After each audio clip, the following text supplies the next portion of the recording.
স্বাগত জানাচ্ছি। আমি ডেইলি স্টার কিংবা অন্য পত্রিকা থেকে প্রতিদিন একটি করে কলাম রিভিউ করার চেষ্টা করি। উদ্দেশ্য হলো যে নতুন শব্দগুলো যেগুলো আছে এগুলোর সাথে পরিচিত করা, শব্দগুলার ব্যবহার যাতে আপনারা ভালোভাবে শিখতে পারি এবং আমাদের ভোকাবুলারিটাকে যেন আমরা ডেভেলপ করতে পারি।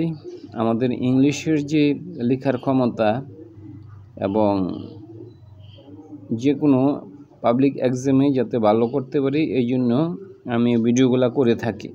ভিডিও ভালো লাগলে আপনারা সাবস্ক্রাইব করবেন, পরিচিত যারা আছে তাদেরকে সাজেস্ট করবেন। তাহলে এবার আমি আসি, how far does the gold syndicates reach go, কতটুকু যাবে। এই যে